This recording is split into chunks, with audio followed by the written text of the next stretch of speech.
Could your boss replace you with a laptop before your next birthday? We are witnessing the shift where AI capabilities are compounding so fast that revenue is jumping 10 times year over year, signaling a massive leap in intelligence.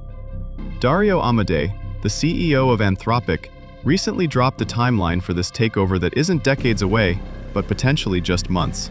I don't know, we might be 6 to 12 months away from when the model is doing most, maybe all of what SWEs do end to end. Did you catch that timeline? 6 to 12 months. That is not a long time. That is basically tomorrow in the grand scheme of things. We are talking about a fundamental shift in one of the most secure and high-paying careers in the world.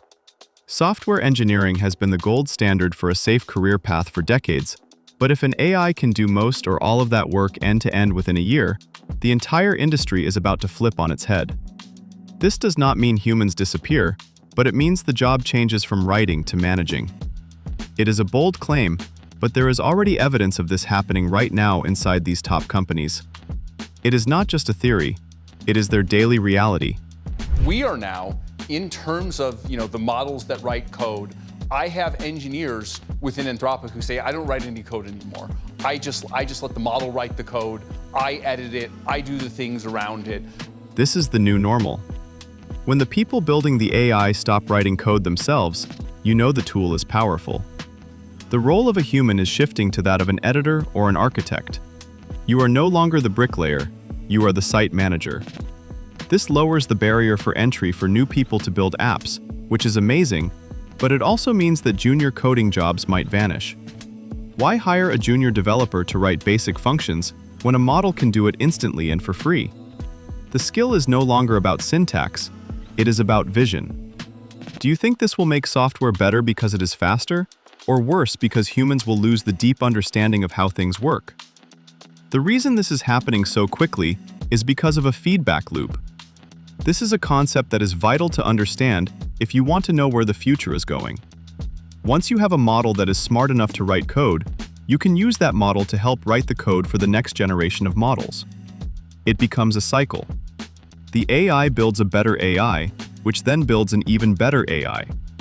This speeds up the entire development process.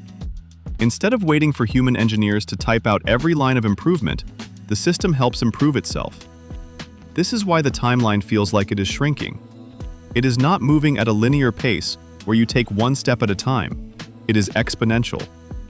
If I had to guess, I would guess that this goes faster than people imagine, and that key element of code and increasingly research going faster than we imagine. Something fast is going to happen.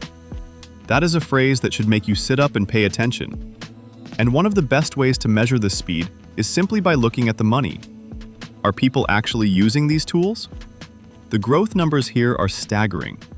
We are seeing revenue growth that isn't just doubling, it is jumping 10 times over in single-year increments.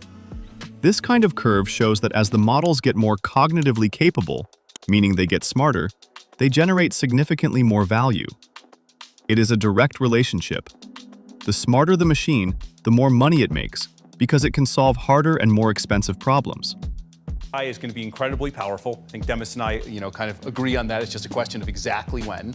And because it's incredibly powerful, it will do all these wonderful things, like the ones I talked about in Machines of Loving Grace. It, will help us cure cancer. It may help us to eradicate tropical diseases. Now, let's step back from the money and talk about the actual impact on human life. Why are we building this? It is not just to write code faster or make billions of dollars. The potential upside here is described as machines of loving grace. The belief is that because AI will be so incredibly powerful, it will be able to do wonderful things for humanity. We are talking about curing cancer. We are talking about eradicating tropical diseases. We are talking about understanding the fundamental laws of the universe. If we get this right, the quality of life for every person on Earth could improve drastically. It is the ultimate tool for solving the problems that human brains just aren't big enough or fast enough to solve on their own. However, you cannot have that kind of power without risk. It is a package deal. We are standing at a very fragile moment in history. There is a fantastic reference to the movie Contact, which perfectly frames the situation we are in. In the movie, humans ask an advanced alien civilization how they survived their technological adolescence. That is exactly where humanity is right now. We have discovered fire, we have discovered nuclear power, and now we have discovered synthetic intelligence. We are powerful, but we are not yet wise. The next few years are going to be our test. Can we handle this power without blowing ourselves up? This technological adolescence brings up some very specific and scary problems. The first is control. We are about to build machines that are smarter than any human being who has ever lived. Once you have a system that is highly autonomous, meaning it can act on its own, and is smarter than you, how do you keep it under control? This is not a simple programming fix. This is a fundamental problem. If the system can outthink you, it can potentially find ways around your rules. We need to figure out how to structure these systems so that their goals are perfectly aligned with human safety. Beyond the fear of AI going rogue, the real danger is bad actors using it for things like bioterrorism or authoritarian surveillance. Imagine a government powered by a super-intelligent AI that never sleeps, tightening its grip on citizens with perfect precision. The geopolitical stakes are massive, forcing us to ask how democratic values can survive when dictators are handed superpowers. Labor displacement is the risk that hits closest to home, as markets naturally favor machines that work faster and cheaper than humans. This isn't a problem for the distant future, it is a crisis for today, requiring us to focus entirely on how society adapts to this shift. The development is happening so fast that every single day matters in figuring out what happens to the people whose jobs are automated. We are standing at a literal fork in the road, deciding between a golden age of curing diseases or facing risks that could threaten our very existence. The scary reality is that we are racing down this path at breakneck speed, with the engine accelerating before we even know if we can steer. The question isn't if we are moving, but whether our hands are firm enough to keep humanity on the road. What do you think is the biggest risk we face in the next 12 months?